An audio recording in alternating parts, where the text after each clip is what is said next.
And I had a little problem with Tim Cook yesterday. I said to him, Tim, you're my friend. I treated you very good. You're coming in with $500 billion, but now I hear you're building all over India. I don't want you building in India. You can build in India if you want to take care of India, because India is one of the highest tariff nations in the world. It's very hard to sell into India.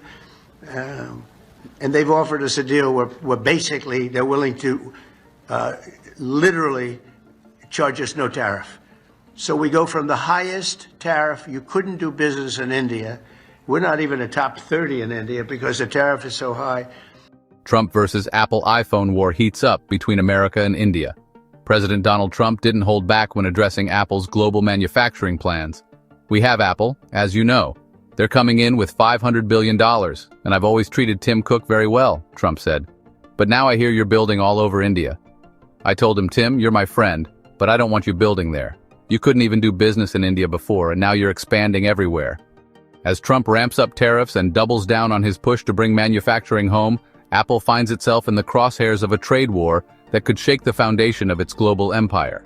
Recent reports confirm that Apple has shipped around 1.5 million iPhones, roughly 600 tons, from India to the US in just the past few weeks.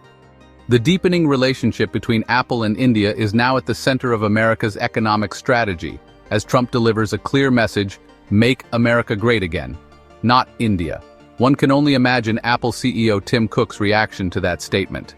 So, what led to this public confrontation? Trump, speaking from Qatar, said, Tim, we've supported your China operations for years. Now we want you to build here. We're not against India, but our priority is American jobs.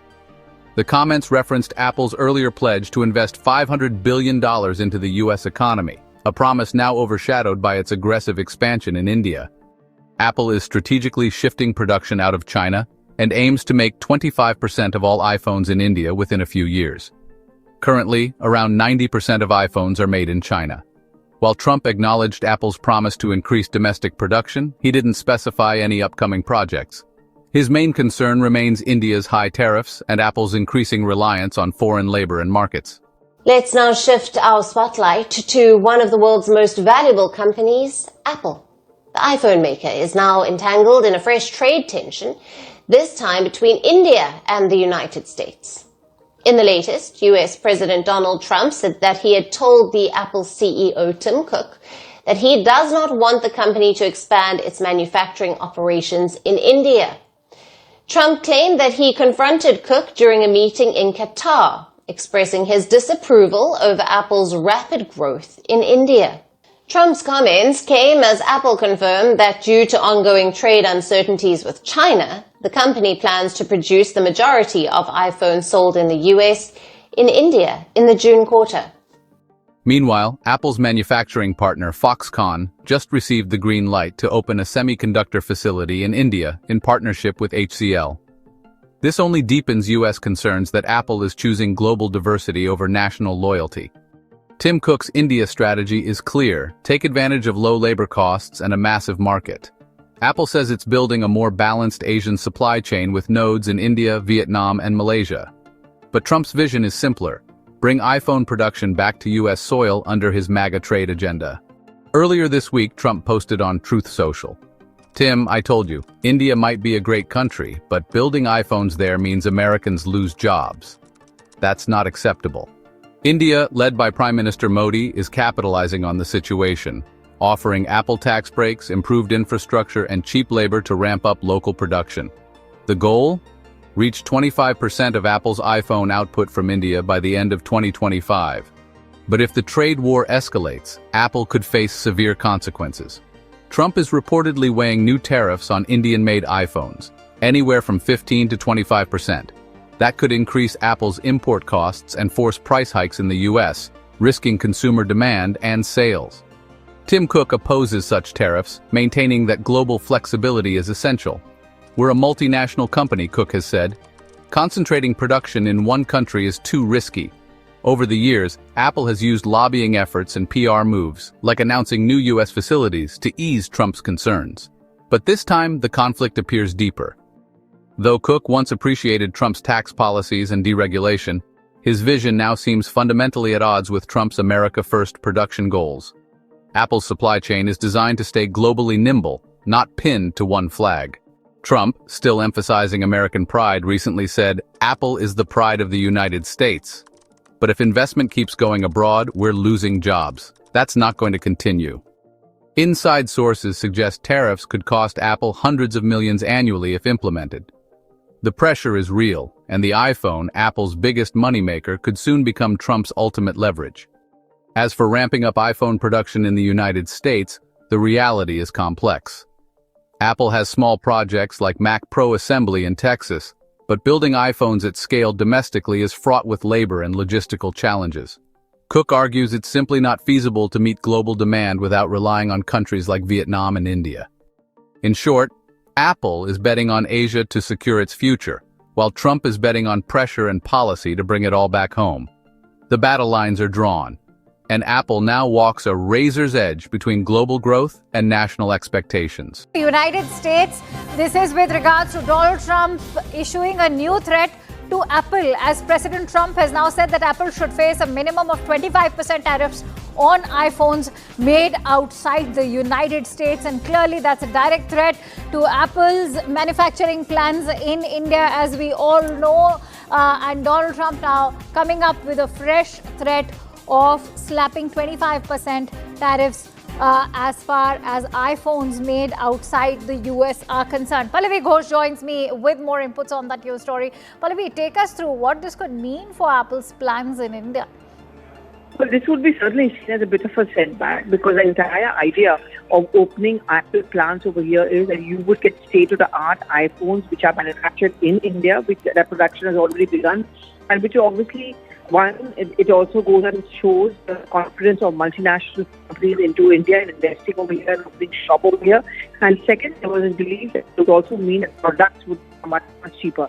Now, recently when Donald Trump had told Tim Cook that you cannot open Apple plants in India, the government sources, Commerce Ministry sources, had also pointed out to say that politicians often don't dictate to the businessmen, and businessmen don't really need to listen to them. And India was very confident that, Tim Cook would not change his mind. Now, this latest comment coming in from the American president will certainly be seen as a setback. We'll have to wait to see if any structured response comes in from the government.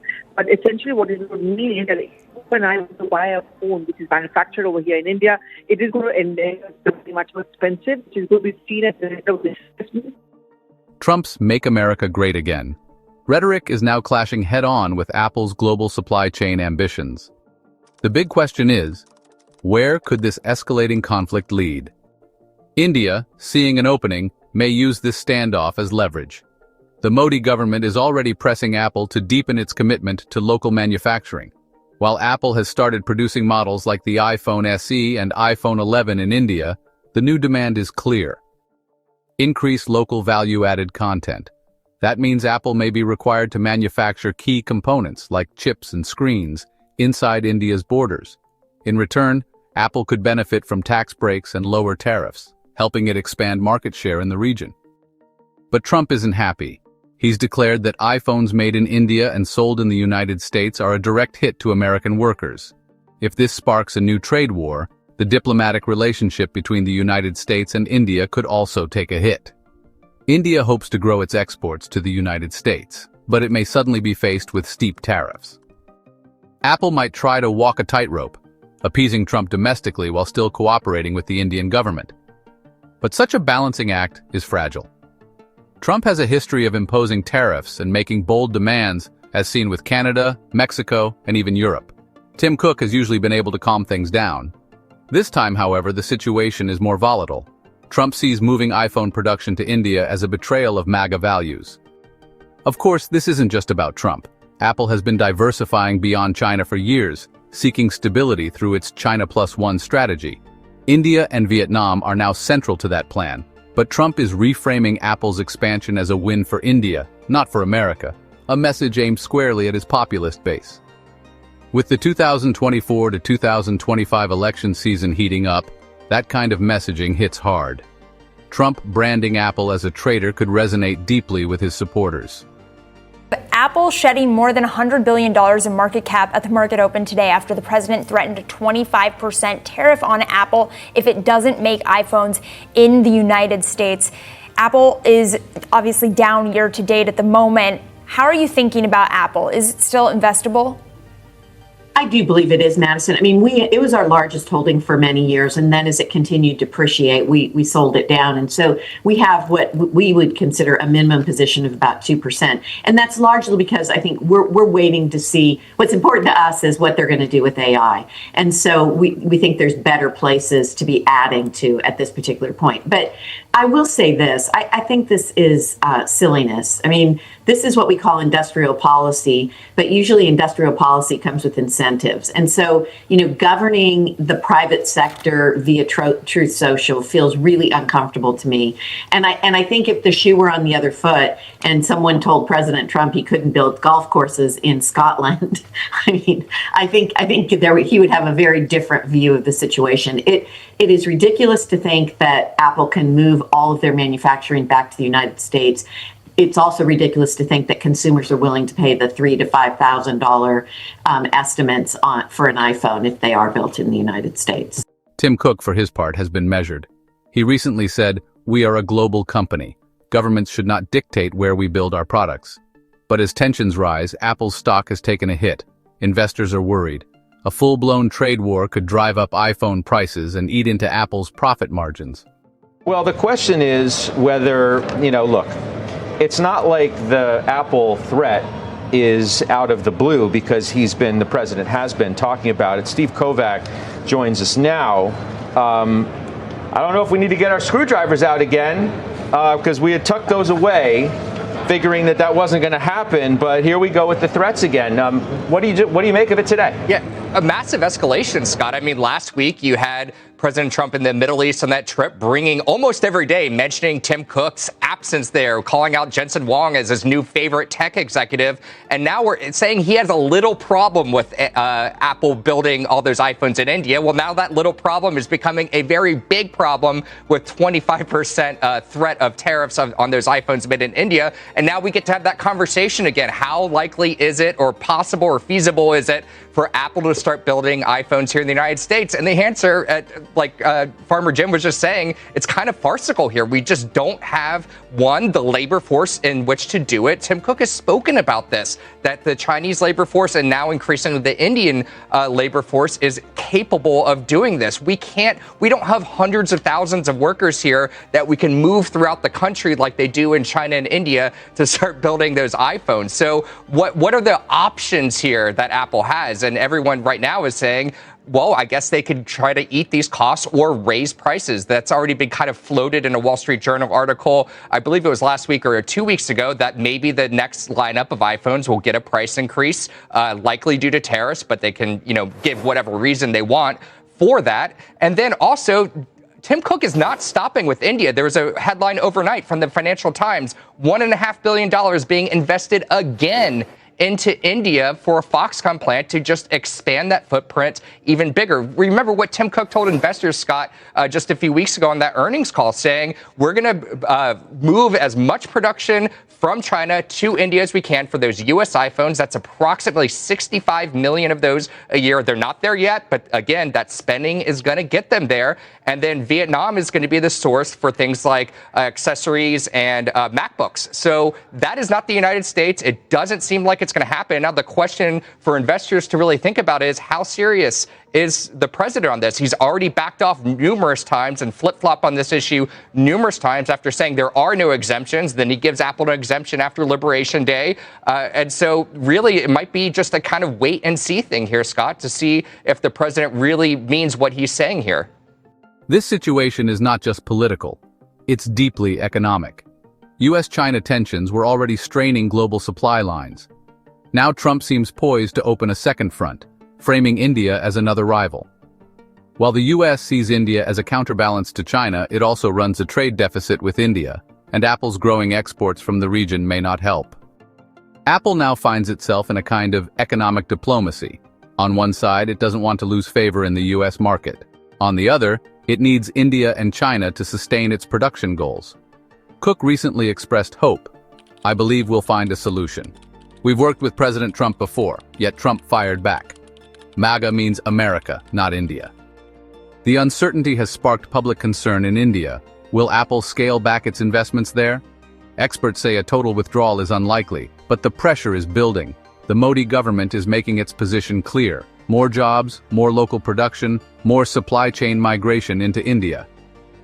In the long term, Apple could aim to produce 40 to 50% of its iPhones in India.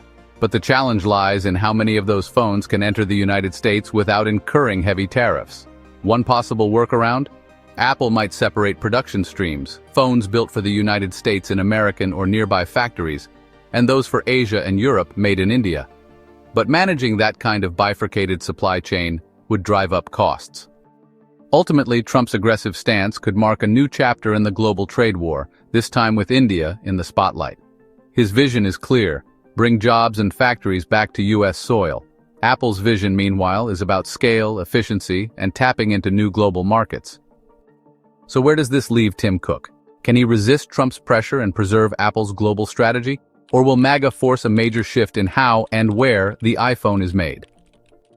Drop your thoughts in the comments. Subscribe to stay updated. Don't forget to like this video.